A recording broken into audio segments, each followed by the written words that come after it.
Mafia king की queen 106 6 America trip. मेरे लिए मेरे दोस्त से बढ़कर कुछ भी नहीं है, मेरा प्यार भी नहीं। शाम होने चली थी पर रोहिका को अभी तक होश नहीं आया था। अभय वही सोफे पर बैठा लैपटॉप पर काम कर रहा था। वही दूसरी तरफ अंडस्को। दिव्या जब केबिन में वापस आई तो उसे रूही कहीं नहीं दिखी। अंडस्को ये भाग ही गई। नियम अंडस्को मैम, लेडी बॉस को सर कहीं ले गए हैं। ओ अच्छा भाभी भाई साथ में है, ओके ठीक है। अंडस्को दिव्या ने कहा और शॉपिंग पर चली गई। रोज मॉल काल्पनिक नाम। दिव्या अकेले ही शॉपिंग पर गई थी, उसका ऐसा कोई दोस्त ही नहीं था क्योंकि सब उसके पैसे से प्यार करते थे, इसलिए उसने कभी कोई दोस्त नहीं बनाए।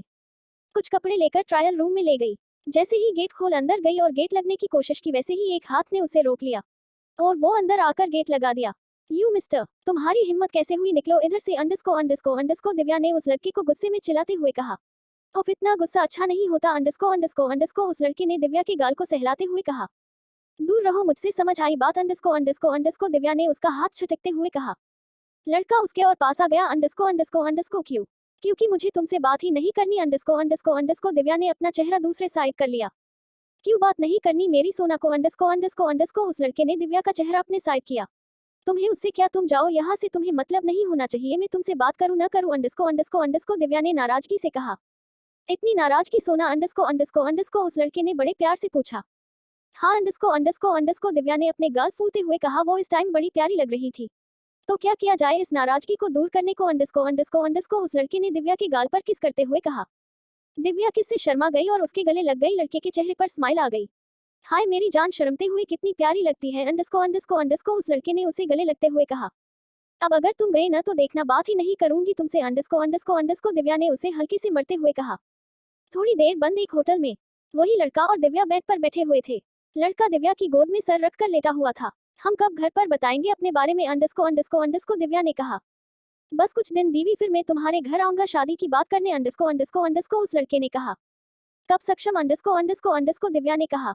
बस कुछ दिन और घर पर कुछ टेंशन है, बस वो दूर हो जाए फिर हम शादी कर लेंगे। अंडस्को सक्षम ने कहा।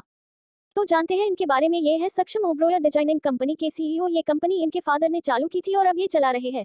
ओब्रॉय डिजाइनिंग ग्रुप, ये कंपनी बड़े बड़े ब्रांड के कपड़े स्पॉन्सर करती है। मॉडल से लेकर अमीर घराने तक की लड़कियां और औरतें ये से कपड़े डिजाइन करना पसंद करती है। दिव्या से इनकी मुलाकात एक कंपटीशन पर हुई थी जिसके चीफ गेस्ट था सक्षम। फिर दोनों में बात हुई और फिर प्यार। अब दोनों शादी करना चाहते हैं। अब अंडस्को सक्षम, तुम्हें पता अभय भाई ने शादी कर ली। अंडस्को दिव्या ने कहा। क्या तुम्हारे बड़े भाई ने शादी कर ली? अंडस्को सक्षम। हाँ और मेरी भाभी बहुत प्यारी है। अंडस्को दिव्या। हम मैं तुम्हें उनसे जरूर मिलवाऊंगी। अंडस्को दिव्या। ओके अच्छा चलो अब चलते हैं, बहुत टाइम हो गया है। अंडस्को सक्षम ने कहा। दोनों घर के लिए निकल गए। दूसरी तरफ द किंग के INGDAM। रूही को होश नहीं आया था, रात के 10 बज गए थे। अब अभय को घबराहट हो रही थी। उसने डॉक्टर को कॉल किया। ये अभी तक होश में क्यों नहीं आई है? अंडस्को अभय ने डॉक्टर को गुस्से में पूछा। सर देखिए, मैंने उन्हें एंटीडोट दे दिया है पर उनको सदमा लगा हुआ है, उनके दिमाग पर असर पड़ा है जिससे उनका माइंड काम ही नहीं कर रहा है। अंडस्को डॉक्टर ने डरते और समझते हुए कहा। अभय को गुस्सा आ रहा था, अब उसने कहा। अंडस्को तो क्या करूं? सर आप उन्हें कुछ दिन के लिए बाहर ले जाए, उन्हें खुश रखने की कोशिश करिए। अंडस्को डॉक्टर ने कहा। अभय ने फोन काट दिया। उसने राका को कॉल किया और कहा। अंडस्को फ्लाइट रेडी करो, हम अमेरिका जा रहे हैं। Okay sir. अंडस्को राका ने कहा। अभय ने नियम को कॉल कर बता दिया और ऑफिस का ध्यान रखने बोला। फिर घर पर ज्योति जी को कॉल किया। आर्यन विला। ज्योति जी बार बार गेट की साइड अभय और रूही का इंतजार कर रही थी। क्या हुआ, अब बार बार दरवाजे साइड क्यों देख रही है? अंडस्को दीपक जी ने कहा। तो क्या करूं, ये दोनों अभी तक नहीं आए। अंडस्को ज्योति जी ने कहा। अरे तो आते होगे, कहीं चले गए होगे, दोनों की शादी हुई है, गए होगे कहीं। अंडस्को दीपक जी ने कहा। ज्योति जी का फोन बजा, उन्होंने देखा अभय का कॉल आया, जल्दी से उठा लिया। अंडस्को तुम दोनों ठीक हो? तुम दोनों कब तक आ रहे हो? कहा हो माँ आप टेंशन मत लीजिए, हम दोनों ठीक है और मैं और रूही कुछ दिन के लिए बाहर जा रहे हैं। अंडस्को अभय ने उन्हें समझते हुए कहा। ठीक है आराम से जाना। अंडस्को ज्योति जी को अब तसल्ली हो गई, उन्होंने फोन रख दिया। मिल गई शांति। अंडस्को दीपक जी ने कहा। हाँ माँ हूं ना, इसलिए टेंशन होती है। अंडस्को ज्योति जी ने कहा। बड़े हो गए हैं अब वो लोग, शादी हो गई है। अंडस्को दीपक जी। माँ के लिए बच्चे कितने भी बड़े क्यों ना हो, उनकी टेंशन हमेशा रहती है। अंडस्को ज्योति जी ने कहा। और हमारी अंडस्को दीपक जी ने उनका हाथ पकड़ते हुए कहा। आप भी ना कहीं भी शुरू हो जाते ही शर्म तो कीजिए, बड़े बड़े बच्चे हैं। अंडस्को ज्योति जी ने उनका हाथ छुड़ाते हुए कहा। अरे तो क्या हुआ अंडरस्को अंडरस्को अंडरस्को दीपक जी उन्हें छेड़ते हुए कहा। अरे अरे लव बर्ड्स देख लीजिए हम सिंगल लोग भी हैं अंडरस्को अंडरस्को अंडरस्को देवेश ने कहा, वो अभी अभी हॉस्पिटल से लौटा था। तू आ गया, चल फ्रेश हो जा, मैं गर्म गर्म खाना लगती हूँ अंडरस्को अंडरस्को अंडरस्को ज्योति जी ने कहा और किचन में चली गई। ये लड़का मेरे रोमांस के बीच में हार ही बनता है अंडरस्को अंडरस्को अंडरस्को दीपक जी मुंह बनते हुए बोले। वही दूसरी तरफ द किंग KINGDAM विला की छत पर एक चौपर रुका। बॉडीगार्ड ने चौपर का गेट खोला। अभय ने प्रीत को गोद में उठाया और चौपर में बैठाया, खुद उसके बाजू में आ गया। प्रीत तो अभी भी बेहोश थी। चौपर उड़ गया। थोड़ी देर में एयरपोर्ट में रुका। अभय उतरा और रूही को गोद में उठा लिया और अपनी पर्सनल एरोप्लेन में बैठ गया। रूही को लेकर अपने पर्सनल रूम में ले गया, उसे वहां बिस्तर पर लेटाया। ये प्लेन स्पेशल अभय के लिए बनी थी, जिसमें वो कहीं भी बिजनेस ट्रिप पर जा सकता था। वो और उसके बॉडीगार्ड आराम से रह सकते थे। अभय वही लैपटॉप में काम करने लगा। सुबह के 10 बजे रूही को होश आया। उसको अपनी कमर पर कुछ वजन सा महसूस हुआ। उसने बाजू में देखा, अभय उसे पकड़कर सो रहा है। रूही जल्दी से उससे दूर हो गई। खिसकने की वजह से उसके पैर पर झटका लगा, एक चीख निकल गया है।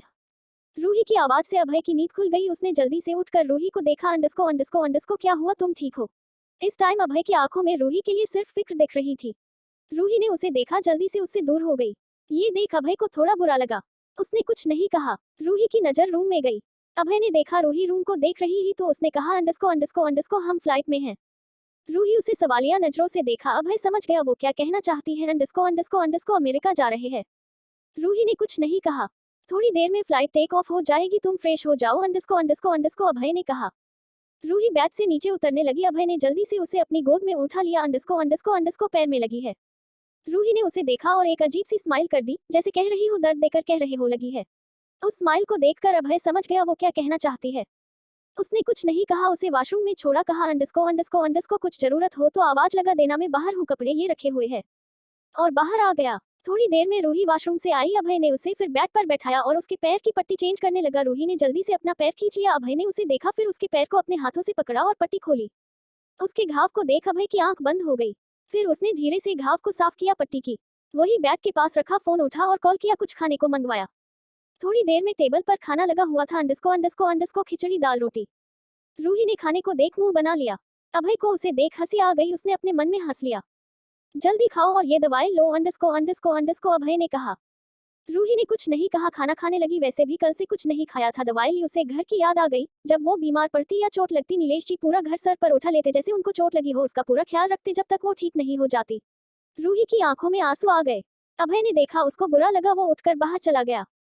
थोड़ी देर में फ्लाइट लैंड हुई। अभय ने फिर रूही को गोद में उठाया और नीचे उतरा। बॉडीगार्ड उन्हें कवर किए हुए थे। उन्हें कोई नहीं देख सकता था। अपनी कार में बैठकर अमेरिका वाले विला के लिए निकले। अभय का अमेरिका में भी एक घर था, क्योंकि वो अपनी बिजनेस ट्रिप में जाता रहता था। उसे होटल नहीं पसंद, इसलिए यही एक घर लिया था। 15-20 मिनट्स बाद एक विला के सामने आकर कार रुकी। अभय उतरा, फिर रूही को उतरा। रूही पूरे बंगले को देख रही थी। अभय लेकर अंदर आया, उसे वही हाल में लगे सोफे पर बैठा दिया और खुद भी वही बैठ गया। सारे नौकर सब बस रूही को ही देख रहे थे, क्योंकि आज तक अभय कभी किसी लड़की को नहीं लाया था। एक नौकर दोनों के लिए पानी लेकर आया। दोनों ने पानी लिया। थोड़ा देर बाद अभय रूही को रूम में ले गया। ये रूम भी उतना ही बड़ा था जितना आर्यन विला का अभय का रूम। ये आदमी इतना अमीर है, रूही ने मन में कहा। ये लो, तुम अपनी फैमिली से बात कर लो अंडरस्को अंडरस्को अंडरस्को अभय ने अपना फोन रूही की तरफ बढ़ते हुए कहा। रूही कभी फोन को देखती, कभी अभय को। उसने क्या कहा उसे लगा कुछ गलत सुन लिया। अभय ने रूही को देखा, फिर फोन वही रख दिया और कहा, अंडरस्को अंडरस्को अंडरस्को मैं वॉशरूम से आऊं, जब तक बात खत्म हो जानी चाहिए। और वॉशरूम चला गया। रूही ने गेट बंद होते देखा, जल्दी से अपने घर फोन लगाया। नीलेश जी ने फोन उठाया। अंडरस्को अंडरस्को अंडरस्को हेलो। रूही नीलेश जी की आवाज सुनकर रोना आ गया। अंडरस्को अंडरस्को अंडरस्को पापा, बेटा तुम ठीक हो? तुम्हारा फोन नहीं लगा रहा है, हम सब कितना परेशान हो गए थे। उसने कुछ किया तो नहीं ना? अंडरस्को अंडरस्को अंडरस्को नीलेश जी ने परेशान होते हुए कहा। हाँ पापा मैं ठीक हूँ अंडरस्को अंडरस्को अंडरस्को रूही ने कहा। रो क्यों रहा है बच्चा? अंडरस्को अंडरस्को अंडरस्को नीलेश जी, आपकी इतने दिन बाद आवाज सुनी ना? अंडरस्को अंडरस्को अंडरस्को रूही। थोड़ी देर बाद की फिर फोन रख दिया। जब तक अभय भी आ गया था, उसने black shirt, black blazer, black pant, mirror के पास खड़ा होकर बाल बना रहा था। रूही उसे देख रही थी। अभय ने उसे देखा और उसके पास आया और कहा, अंडरस्को अंडरस्को अंडरस्को तुम थोड़ी देर आराम कर लो, मेरी एक मीटिंग ही मैं वही जा रहा हूँ अंडरस्को अंडरस्को अंडरस्को अभय ने अपना लैपटॉप बैग उठते हुए कहा। रूही इतनी देर से शांत थी, उसने एक लावज भी नहीं कहा था। ये बात अभय को अंदर ही अंदर खाई जा रही थी।